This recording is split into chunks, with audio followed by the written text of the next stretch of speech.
Anti-Nazi Death Squad. That's where we sat. We were all still teenagers, 16 years old. Everyone already had a conviction for something. 3 years earlier, Jaska had killed someone for fun without getting caught. Was drinking beer outside in the wee hours of the night and was walking towards home when I saw in the distance how some adult neo-Nazi had pushed 2 black men and shouted Sieg Heil in their hands. The men hit the Nazi in the street with a couple of blows to take the number and ran away. Jaska then calmly walked over to the lying man and asked if everything was okay. The man spat out of his mouth and said, "Fucking mud snouts." Jaska had then taken a stone from the street and beat the man on the head with it so long that his skull died like shit. Jaska ran away and the perpetrators were never caught despite the big headlines. A year earlier, Ville had accidentally burned down the church after smoking secretly during a confirmation ceremony. It got caught and the reed fell into a crack in the floor. The dust underneath caught fire and the church burned down. Ville's life was messed up. The parents were believers who tried to wake it up for years until the church burned down. Ville mostly listened to punk and black metal and hardly ever talked about his family, up to the ears in debt and no hope for the future. Still smoking, one day at a time. Apo always got some drugs from his friends. Amphetamines, cannabis, and sometimes on a good day psychedelics if available. None of us went to school and weren't interested in any of the crazy extra shit.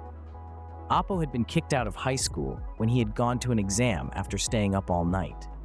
He got caught and there was an assassination attempt after he stuck a ballpoint pen into the side of the fucking janitor. Survived. Well, me then. I went to work in the dark and all 4 of us lived in a 2-room apartment that was paid for 4 people and we tried to survive. That kind of communal life.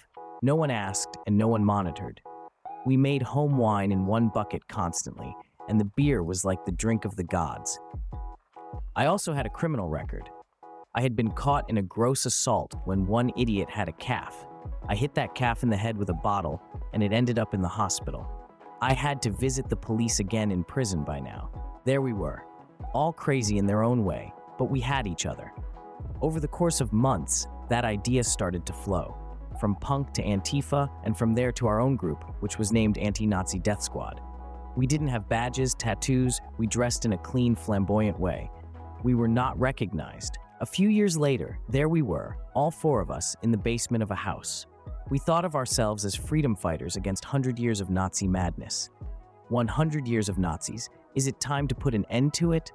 Time to wipe the Nazis off the face of the earth.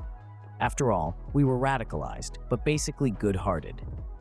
There, we prepared interrogations for the first Nazi who would be captured in connection with a neo-Nazi gig. The hatred we had for racists was deep.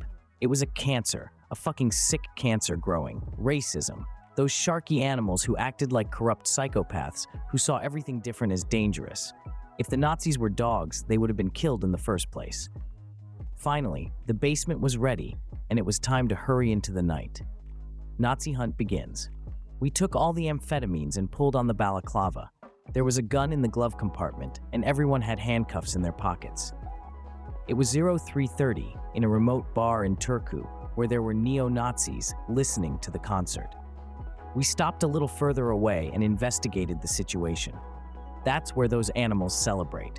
At one point, one black sheep disappears from the herd and loses its fur. After an hour, the last ones leave the bar. Jaska and Ville go to follow a lonely, drunken Nazi who doesn't pay attention to them at first. Jaska starts singing in a voice that can be heard right up to the Nazis. "Na na Nazi sheep." The Nazi turns around to look at the duo, who knock the Nazi to the ground with one blow of the iron pipe without making a sound. Van drives up and takes the Nazi on board. The drunken, athletic Nazi was tied to the back of the package with cable ties, and we drove off towards Helsinki to a mysterious basement. Jaska and Ville were guarding the back of the pack with a gun when the Nazi started to wake up near Salo. Look, the Satanist woke up Ville, whimpering, and hits him in the stomach with a fist iron. "Who are you Nazis?" you get asked with blood pouring from your mouth and your head hanging against your chest. "We are your worst nightmare. We know your lies." "What fucking lies? Are you fucking communists?" Jaska bends down and whispers in the Nazi's ear, "You are about to be the 6th millionth and one. How does it feel to belong to the idealization of genocide and the satanic worship of Hitler?" "What the fuck are you talking about?" Jaska eyed the Nazi's wallet. "Got a driver's license there. We know who you are." The package stops at the lights as it approaches the destination. Then the Nazi starts screaming at full volume. Veal hits him on the head again with a pipe to silence him. Damn, no one heard. No. It's 0511. Nobody is moving. A pool of blood begins to form on the floor of the package, and Veal curses because there were no protected surfaces.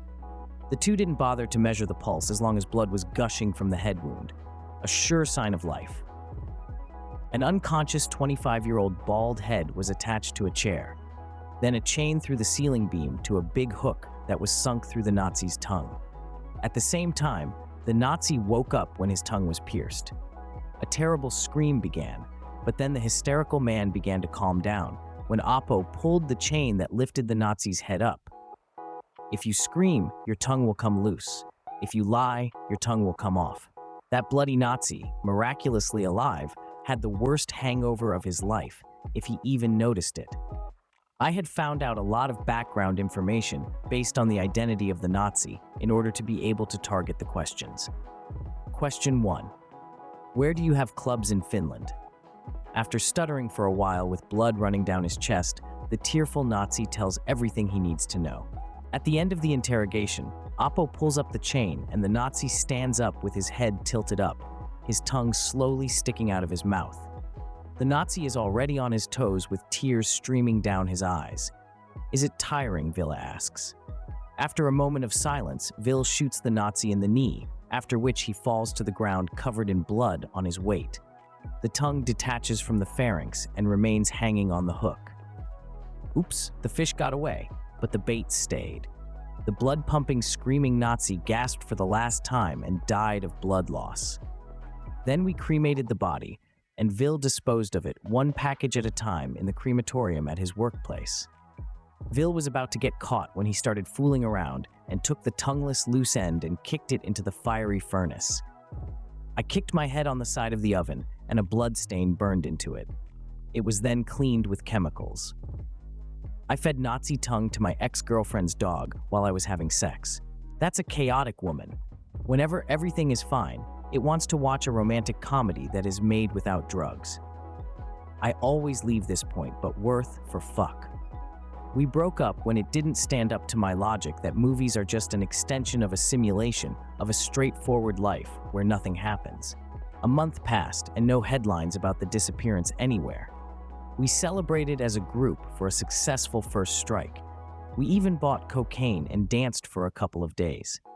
Now a new source of information is being struck from a different place. Let's test their mental health at the same time. Killing one isn't so bad if the other wants to kill millions if he had the chance. Wouldn't Hitler be executed in advance if it was possible afterwards? We ask about the structure of the organization. If we don't attack society but its enemy and we don't get caught, we will get them evicted the hell out of here. Addresses are questioned and their lives are sabotaged when they don't understand. Mailboxes on fire and tear gas in apartments while they are elsewhere. Everything is fucking neat. Let's separate individuals and attack them instead of mass against mass. We are smarter, but we give cruelty to cruelty. After a couple of months, a lone Nazi is found near one of the clubs and is kidnapped. Immediately mute this time. Iron wire around the head quickly, and so that he can't scream, and tape on the head. Upon arrival in Helsinki, the interrogation begins. It turns out that their purpose is to create a Nordic alliance that is extremely racist and based on Hitler's teachings. As the investigation continues, the nerve goes into this madness. Pissed off, Oppo cuts off the Nazi's finger to keep it quiet. Blood runs down the floor as he sits tied in a chair where he can't move his head. With its mouth open, it chews on the stub of a finger, the extension of which is pushed into its mouth. So is it even possible that this group is legal? Jaska curses. Wake up this fucking jerk. I pull the sheet over the shelf in front of the chair, and there is the TV. I will play a video of the bodies from Auschwitz. Jaska turns off the lights. Villa puts the song Zero Tolerance, Holocaust on repeat on the CD player. Then we'll shoot LSD into this vein and stay and watch the situation. After an hour, I tell the guys that I witnessed the most terrible trip imaginable. It's a wonder he didn't die of shock, says Jaska. Without LSD, that madman would probably be happy. Everyone laughs. How long that trip can last, no one knows. Guess that spied and witnessed the play until it's over.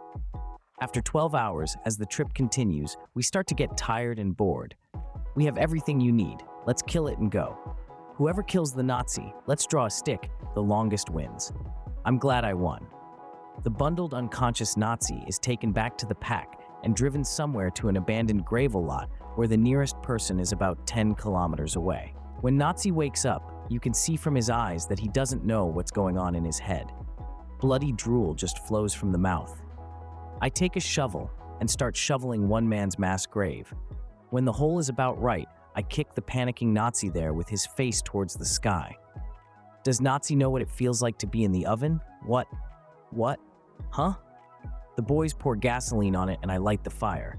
It's fucking hot in there, kind of like hell.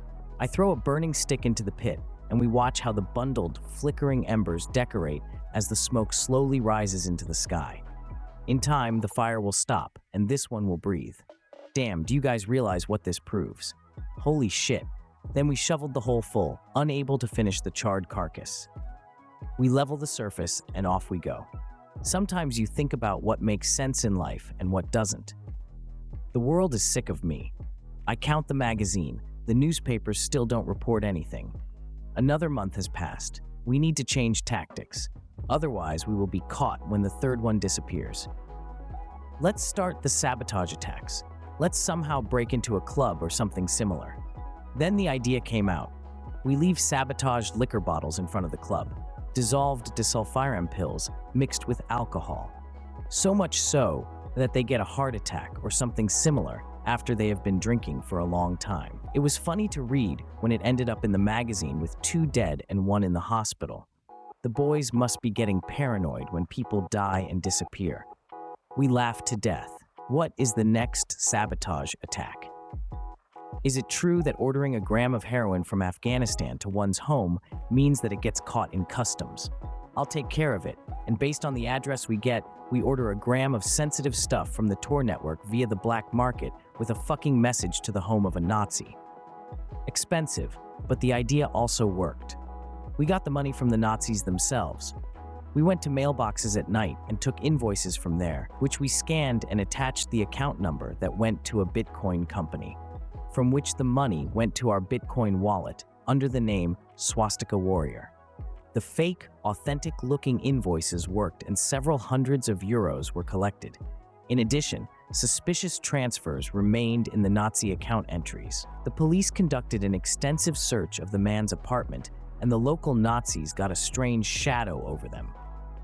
During the house search, so much racist material was found in the apartment that even the newspapers reported on it. The man received a harsh sentence because the proof was enough that the letter read all the fucking obscenities on the side, and there was a picture of a bomb. He hanged himself a month later, while the other bastards beat him up in the hospital in revenge for losing his reputation. A club is burned to the ground by a short circuit. When the remote club was burning, I took a picture and said that this is how Varg must have felt. The Nazis didn't get anything from the insurance, because the space was used as a hideout. We started to feel invincible.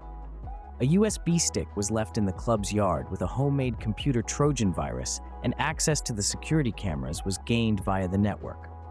In the dark of the night, Jaska and Apo had managed to break into a club past the security cameras. I hear it's a very realistic sight. There are swastikas everywhere, just fucking everywhere. Then, using the anarchists' cookbook, homemade explosives were placed in the club's structures in such a way that the bombs could be detonated remotely. We had hacked the security cameras so we could see what was happening there. Then we waited for a whole fucking 3 months to get all the crazy people in the same space to party. Some fucking Nazi meeting going on. Then tuning and click.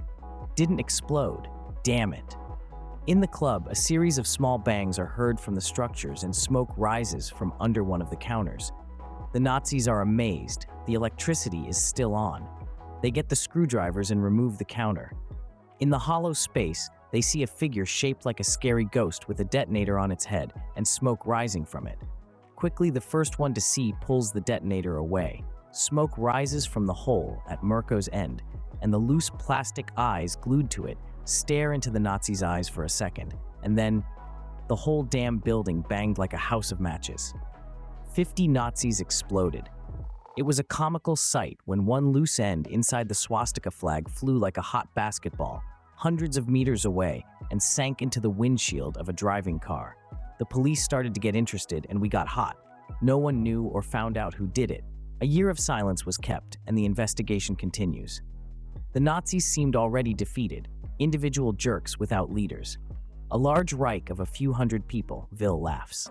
The Nazis blamed the attack on angry drug dealers, whom they considered ragheads. No official confirmations were ever presented as certain. There were different theories here and there everywhere, but no one was surprising us.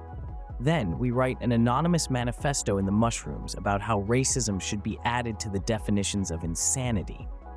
If the definitions can be changed, then after 100 years, the Nazis would finally belong in the madhouse to wander around bald in robes and hokey 6 million more or other absurd shit. The manifesto was so good that it went around. We couldn't prove it was our doing, but it changed the fucking world.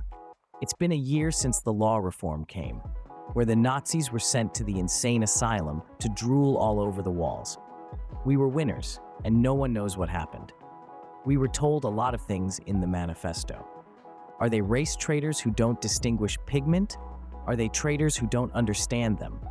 How many would have to die to achieve their ideal world?